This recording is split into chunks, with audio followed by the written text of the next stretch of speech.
Bonjour, aujourd'hui on va faire quelques exemples avec des fractions. Je sais que les fractions, souvent il y en a qui n'aiment pas ça, qui trouvent ça plus difficile. Pourtant, c'est à force d'en pratiquer qu'on va devenir bon.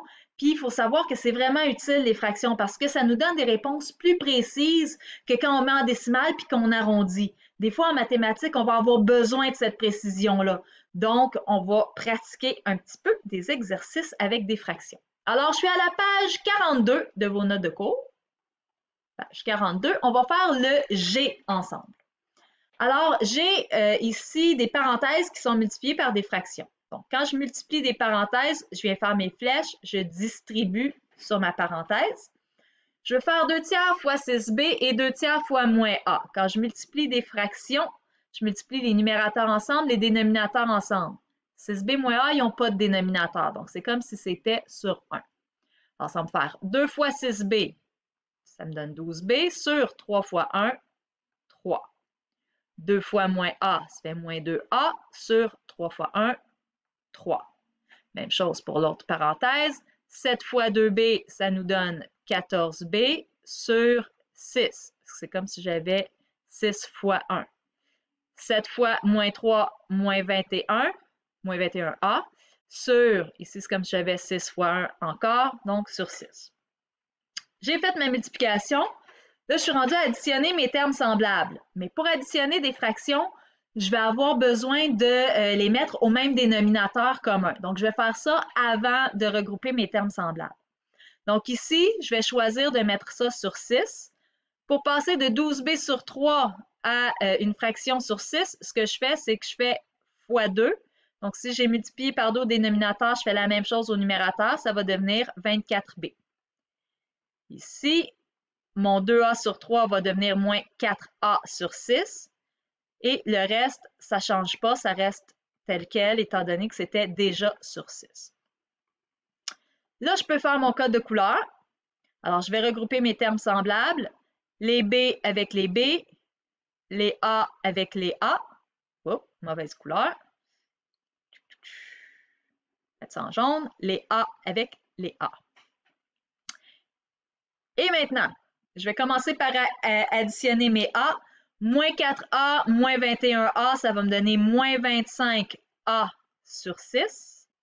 Les B, 24B plus 14B, ça va me donner plus 38B sur 6. Il me reste à regarder si ça se simplifie. 25 sur 6, ça ne se simplifie pas. Je pourrais le mettre en nombre fractionnaire, mais je peux le laisser en fraction. Ça, c'est une fraction simplifiée, c'est correct. Donc, moins 25A sur 6, ça va. 38B sur 6, ça se simplifie. Ça se divise par 2. Donc, si je divise par 2, ça me donne 19B sur 3. On a donc notre réponse simplifiée. Je vais maintenant faire un autre exemple à la page 43 cette fois-ci. On va regarder le numéro B de la page 43. Je vais juste tasser ma face ici. Voilà. Alors, là, j'ai comme deux grosses fractions que je vais additionner ensemble. Je vais commencer par tout mettre ça au même dénominateur. J'ai une première fraction sur 2, l'autre est sur 4. Je vais tout mettre ça sur 4. Alors, ça va me faire le 3y sur 2. En fait, pour passer de sur 2 à sur 4, ici, j'ai fait fois 2. Alors, mon 3y va devenir 6y. Mon moins 1 va devenir moins 2. Et le reste, ça ne change pas. Ça, je peux le garder comme ça pour faire mes termes semblables, ou quand j'ai une grosse fraction comme ça, je peux séparer ma fraction. Je peux dire, ben ça, c'est comme 6y sur 4 moins 2 sur 4 plus 6y sur 4 plus 2 sur 4. Donc, en séparant comme ça, c'est peut-être plus facile pour certains de voir les termes semblables, puis après ça, de les regrouper pour additionner nos termes semblables. Fait que je viens de faire mon code de couleur. Là, je vais additionner mes y ensemble. Donc, 6y sur 4 plus 6y sur 4, ça va me donner 12y sur 4. Moins 2y plus, pas d'y, moins 2 sur 4, pardon, plus 2 sur 4, ça me donne 0. Le 0, j'en ai pas de besoin. Le 12y sur 4, ça simplifie. Donc, simplifier tout ça, ça me donne tout simplement 3y. Parce que 12y divisé par 4, ça me donne 3y. Donc, ça, c'est un exemple avec des fractions, des expressions algébriques sous forme de fractions. On en fait un dernier ensemble. On va descendre à la page encore 43. On va venir faire le numéro f. Ce qu'il y a de particulier ici, c'est que j'ai un moins devant une grosse fraction comme ça. Le moins affecte toute la fraction. Donc, c'est comme s'il y avait une parenthèse ici. Le moins va affecter tout ça et non pas juste une partie.